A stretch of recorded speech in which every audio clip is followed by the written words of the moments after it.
ये movie Marvel का एक ऐसा चेहरा है जिसे आज तक किसी ने नहीं देखा। मूवी की शुरुआत मार्वल के ट्रेडमार्क लोगों के साथ होती है, लेकिन इसमें बैकग्राउंड में चिल्लाने की आवाज़ आ रही है। अब कहानी की शुरुआत होती है। हमें बताया जाता है कि अब तक हमने एक अलग हीरोज़ की दुनिया को देखा है, लेकिन डार्कनेस की दुनिया को नहीं देखा है। इस मॉडर्न वर्ल्ड में यही वो दुनिया है जहाँ पर मॉन्स्टर्स रहते हैं।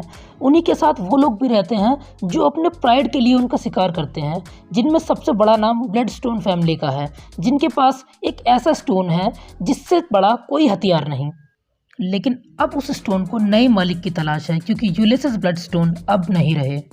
अगले सीन में एक सेरेमनी रखी गई है जहां पूरी दुनिया के हंटर्स आए हुए हैं और यहीं डिसाइड होगा कि अगला स्टोन कीपर कौन होगा। यहीं पे ही हमारे मेन कैरेक्टर जैक की एंट्री होती है, जो पूरी जगह को बहुत ही ध्यान से ऑब्जर्व करता दिखाई देता है। वो हर चीज़ पे बहुत बारीकी से नज़र रख रहा है। वहीं पे ही उसे एक बॉक्स में ब्लड स्टोन भी रखा दिखता है।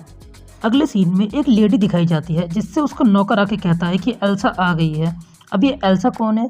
एल्सा यूलियस ब्लडस्टोन की बेटी है, जो उसे 20 साल पहले छोड़कर चली गई थी। उसे उसका परिवार कुछ पसंद नहीं। लेडी उससे कहती है कि तुम अपने फादर की सबसे बड़ी डिसअपॉइंटमेंट हो। इनकी बातों से हमें पता चलता है कि एल्सा भी यहाँ पर ब्लडस्टोन के लिए ही आई है। अगले सीन में हमें सभी हंटर साथ बैठे दिखाई देते हैं, जहाँ पर उनके द्वारा किए गए किल की बात हो रही है। किसी हंटर ने 37 किल करे थे, तो किसी हंटर ने 43, तो किसी हंटर ने 57 किल भी करे थे, जो कि टोटल मिला के 200 से भी ज़्यादा थे। लेकिन जैक ने अकेले ने ही 100 किल करे थे, जिसे सुनकर हर कोई चौंक जाता है। फिर हमें एक कॉफिन दिखाया जाता है, जिसके खुलने पर यूलियस ब्लडस्टोन का एक मूविंग डमी रहता है, जो कि बातें कर रहा है। वो कहता है कि ब्लडस्टोन का मालिक वही होगा जो अपने काम को लेकर कमिटेड है, और वो कहता है कि कुछ समय में एक पवित्र ग्राउंड में एक ऐसा मॉन्स्टर छोड़ा जाएगा जो किसी ने नहीं देखा आज तक, और जो भी उस मॉन्स्टर को मारेगा वही होगा ब्लडस्टोन का अगला मालिक। लेडी उन सभी से कहती है ब्लडस्टोन एक है तो उसका मालिक भी कोई एक ही होगा। वो सभी हंटर्स एल्सा को लेकर चिंता जताते हैं। उन्हें लगता है कि वो यूलियस ब्लडस्टोन की बेटी है, इसीलिए उसे स्पेशल ट्रीटमेंट दिया जाएगा। लेडी इस बात पे बोलती है कि वो ये हक 20 साल पहले ही खो चुकी थी, और यहाँ पर सब एक बराबर हैं, किसी को स्पेशल ट्रीटमेंट नहीं दिया जाएगा। सभी लोग ग्राउंड के बाहर अपने हथियार चुनते हैं और जैक को आगे चलने के लिए बोला जाता है और सभी उसे फॉलो करते हैं। वो ग्राउंड एक मौत का भूल भुलैया है, जिसमें घुसने के बाद ना ही कोई बाहर निकल सकता है और ना ही भाग सकता है। वहाँ सिर्फ मौत है। सभी हंटर्स और जैक मॉन्स्टर की तलाश करते दिखाई देते हैं। तभी वहाँ पर एल्सा और जैक आमने सामने आ जाते हैं। वो दोनों बात कर ही रहे होते हैं कि वहाँ पे एक दूसरा हंटर उन पे हमला कर देता है, और एल्सा जैक और अपने आप दोनों को बचाती है, और हमें पता चलता है कि एल्सा एक ज़बरदस्त फाइटर है। अब उस ग्राउंड में सभी हंटर्स का सिर्फ एक प्लान था, पहले मॉन्स्टर को मारो या दूसरे हंटर को मारो, जिससे कंपटीशन ही खत्म हो जाए। वहीं दूसरी तरफ एक और हंटर को एल्सा के ऊपर अटैक करता दिखाया जाता है, लेकिन इस बार एल्सा पहले उसका हाथ काटती है, फिर उसे बुरी तरीके से मार देती है। अगले सीन में जैक झाड़ियों के पास खड़ा दिखाई देता है, जिसमें एक मॉन्स्टर का हाथ बाहर आता है और वो जैक को अंदर की तरफ खींचता है, लेकिन जैक उससे लड़ने के बजाय बातें करता दिखाई देता है। वो बहुत खुश था उसे देखकर। जैक उस मॉन्स्टर को टेड कह के बुलाता है, और हमें पता चलता है कि वो दोनों बहुत अच्छे दोस्त हैं। जैक उसे ही छुड़ाने यहाँ पर आया है। टेड की बॉडी पे ब्लड स्टोन लगा हुआ था, जो उसे लगातार कमज़ोर बना रहा था। तभी वहाँ पर एक दूसरा हंटर उन पे अटैक कर देता है। जैक वहाँ से भागता हुआ एक रूम में घुस जाता है, जिसमें एल्सा पहले से ही थी। वो उससे गेट बंद करने को मना करती है, लेकिन जैक तब तक गेट बंद कर देता है। अब वो दोनों उस रूम में फंस चुके थे। एल्सा के चोट लगी हुई थी, तो जैक पहले उसकी मदद करता है। फिर अगले सीन में वो दोनों हमें अपने परिवार के बारे में बात करते दिखाई देते हैं, जहाँ एल्सा उससे कहती है कि मुझे मेरी फैमिली बिल्कुल पसंद नहीं है। तो जैक भी उसे बताता है कि वो भी कोई हंटर नहीं है, वो बस यहाँ पे उस मॉन्स्टर को बचाने के लिए आया है। वो एल्सा से कहता है कि वो उस मॉन्स्टर को बचाने में उसकी मदद करे, और वो उसे इसके बदले में ब्लड स्टोन दे देगा। पहले तो एल्सा बोलती है कि वो एक मॉन्स्टर के दोस्त की क्यों मदद करे, लेकिन बाद में वो इस बात के लिए रेडी हो जाती है। अब उन दोनों को इस रूम से बाहर निकलना था। एल्सा को अपने फादर की कुछ बातें याद आती हैं, तो वो एक मिरर को तोड़ती है, उसमें से कुछ सामान के साथ एक चाबी भी निकालती है, जिस चाबी से वो दोनों इस रूम से बाहर निकल सकते थे। तब वो वहाँ से बाहर निकल जाते हैं। एल्सा जैक को एक दीवार में बने क्रैक के बारे में बताती है और बोलती है कि तुम उस दीवार को बॉम्ब से ब्लास्ट कर दो तो वहाँ से निकलने का रास्ता बन जाएगा और मैं उस मॉन्स्टर को वहाँ तक लेकर आऊँगी।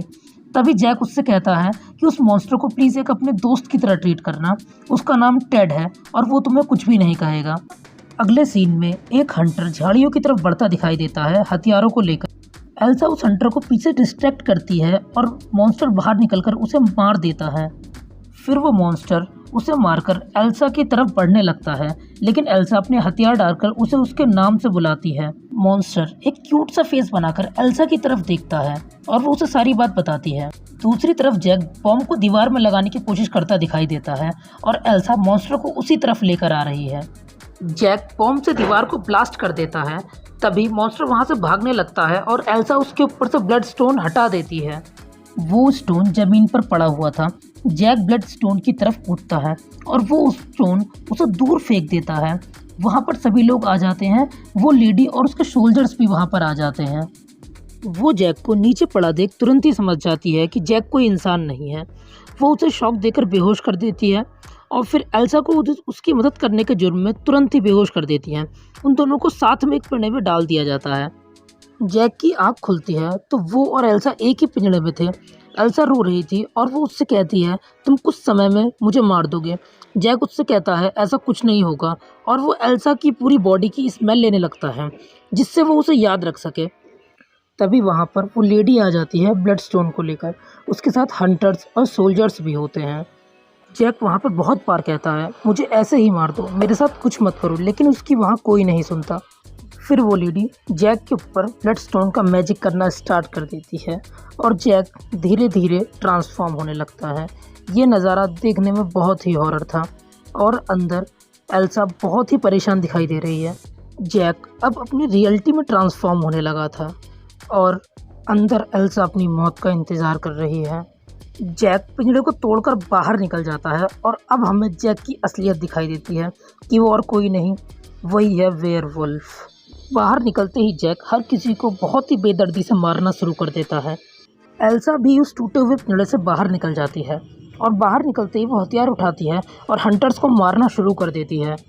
वहीं वेयरवुल्फ दूसरी तरफ लगभग सारे सोल्जर्स को ख़त्म ही कर देता है। तभी वो लेडी पीछे से उसके ऊपर ब्लड स्टोन से अटैक करती है। वुल्फ उससे मुकाबला तो करता है लेकिन वो कमज़ोर पड़ने लगता है। एल्सा पीछे से ये देखती है और वो जैक को उस लेडी से बचा लेती है।